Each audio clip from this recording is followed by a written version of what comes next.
Belum habis drama permasalahan yang terjadi antara dirinya dengan Ayu Soraya, namun nama Dinar Candy hingga kini masih terus dihujat oleh warganet yang mengecap dirinya sebagai seorang pelakor.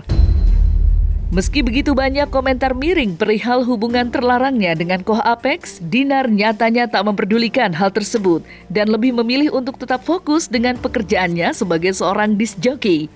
Tidak hanya mendapat tawaran sebagai seorang DJ, baru-baru ini Dinar Candy mengunggah tangkapan layar berupa chattingan antara dirinya dengan seorang yang tak dikenal. Dalam isi chatan itu terlihat Dinar Candy ditawari untuk menaikkan perusahaan dengan berpura-pura menjadi istri ketiga. Menganggap jika hal itu sudah di luar nalar, Dinar Candy dengan tegas menolak tawaran dari sosok pengusaha itu. Lantas, seperti apa Dinar menyikapi tawaran tersebut? Kalau yang ngajak settingan ke aku tuh banyak banget loh pengusaha dari luar kota gara-gara kasus ini. Kayak misalkan, mau dong naikin perusahaan aku, Dinar bisa nggak ya dibayar? Misalkan ada yang nitipin ke videografer aku, ke si asisten aku. Ada juga dari orang lain kayak, berapa sih kalau settingan kayak gitu? Disangka settingan aku kayak gitu. Ini kan kasusnya memang beneran terjadi. Kalau settingan kan kelihatan pasti kayak gitu. Kalau ini kan memang ada pihak lawan ya kayak gitu. Kayak, bisa nggak sih Dinar kayak pura-pura jadi pacar kayak dibayar berapa coba gitu. Maksudnya biar ninggalin kasus ini biar ke dia. Ya nggak bisa gitu juga, nggak segampang itu. Malah yang ada kan takutnya aku disangka playgirl lah, tukang main cowok lah, apalah gitu kan.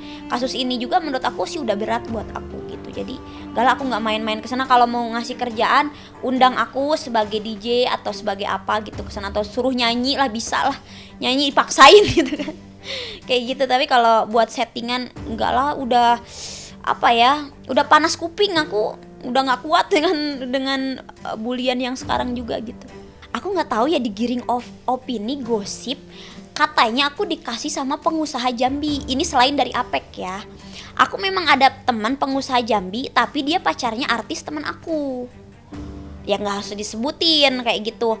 Nah, aku jadi mereka itu pernah ngundang aku nge-DJ juga acara ulang tahunnya artis ini. Aku nge-DJ dan dibayar memang profesional. Dan memang si pengusahanya suka curhat tentang pacarnya gini-gini. Oh iya kayak gitu. Cuman kalau nyampe dia ngasih mobil tuh nggak mungkin. Karena aku deket banget sama temen cewek artis ini. Dan kayak misalkan mereka ada masalah atau apa, curhatnya ke aku. Jadi temen deket gitu.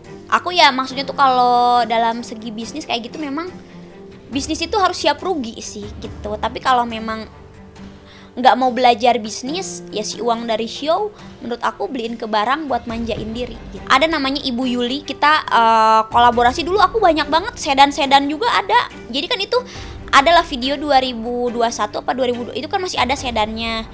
Dulu tuh banyak banget mobilnya, cuman itu memang rental. Kayak misalkan kita kredit berapa, itu jadi kita nanti bayar dari kita bayar DP, kita bayar cicilan ke bank seperti itu dulu sama Ibu Yuli gitu. Nggak tahu Ibu Yuli sekarang masih ada, tanya aja lah dia saksinya kayak gitu. Cuman pas COVID ya tahu sendiri kalau COVID kan seperti apa rental mobil, jadi tidak berhasil gitu. Di sana banyak rugi lah. Kalau aku sih apapun yang terjadi maksudnya itu silakan. Ya mungkin nanti kita lihat ya, maksudnya tuh tahun depan. Kan kalau memang orang salah kayak gitu, nggak mungkin lah Tuhan ngasih rezeki bagus. Aku percayanya, tapi kalau kita ngelakuin di jalannya kita, menurut aku sih ya kita lihat tahun depan Dinar sukses atau enggak, kita lihat aja karena Tuhan nggak tidur gitu. Kabar membaiknya hubungan rumah tangga Koh Apex dengan Ayu Soraya nampaknya membuat Dinar Candy terlihat galau dari beberapa postingannya belakangan ini. Tak lagi menyinggung soal Ayu, kini Dinar terlihat lebih introspeksi diri dengan tidak begitu mengharapkan cinta yang datang dari luar.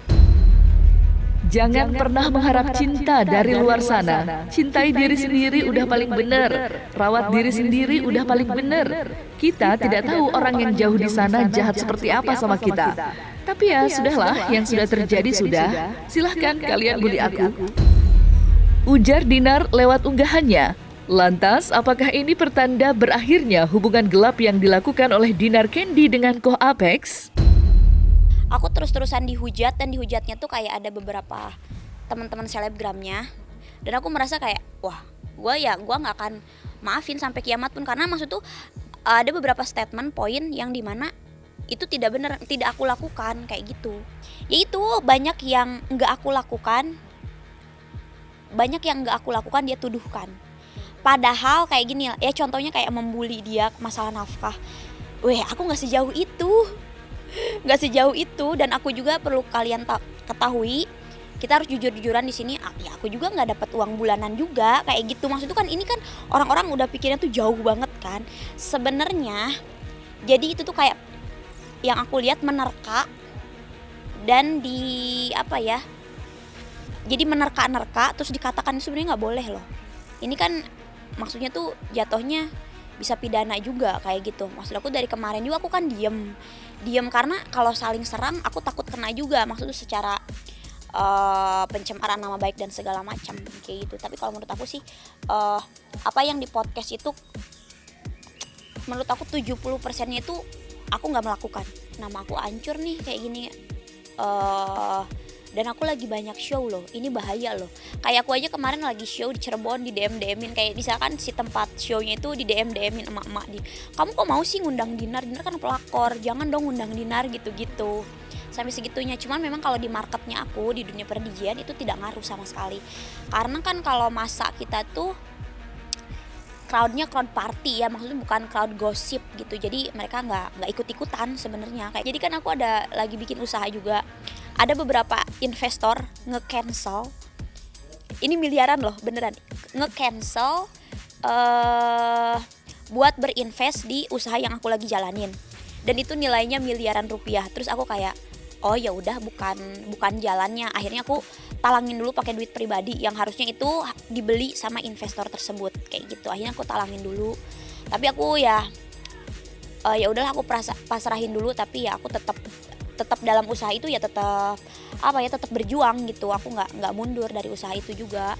Dan kalau dibilang kok Apek ada join di usaha aku yang lagi aku jalanin, tidak ada kayak gitu. Tidak ada dari awal juga, tidak ada. Cuman ya pasti ada beberapa brand yang ngaruh, tapi ya udahlah. Aku udah, maksud tuh kayak walaupun sebenarnya ini udah ke materi ya, tapi aku berusaha mengikhlaskan kayak, oh ya Allah, kalau aku suruh istirahat dulu ya udah nggak apa-apa. Apapun yang aku omongin ya kalian nggak akan percaya gitu ya. Ya udah gitu ya, tunggu kok Apek sama papahnya keluar di media nanti. Apa yang terjadi sama aku tuh mungkin ini udah kehendak di atas kayak gitu. Ini ujian, cobaan buat aku. Jadi kayak gini loh, sebenarnya aku tuh udah booking si umroh itu kan. Aku tuh memang suka ada jadwal bareng keluarga kan, itu aku udah beli sebulan sebelumnya. Kok Apek itu masuk ke travel tour, jadi dia tuh ada daftar tapi nggak bayar dulu. Jadi dia tuh bayar setelah sehari sebelum keberangkatan, dia baru bayar. Makanya pas pas di sana kataku ya kalau mau ibadah nggak usah posting lah kayak gitu. Kalau aku sih di sana itu ya bener-bener kalau umroh tuh kayak banyak ibadahnya loh, nggak ada yang leha-leha itu. Mungkin ya kalau orang pikirannya kayak gimana di sini. Cuman kalau aku jujur di sana, kalau aku sih fokus ke ibadahnya gitu. Dan abis kemarin umroh juga kan, pas landing aku langsung show kayak gitu. Dan kok Apek juga pulang ke kotanya, ke Jambi gitu.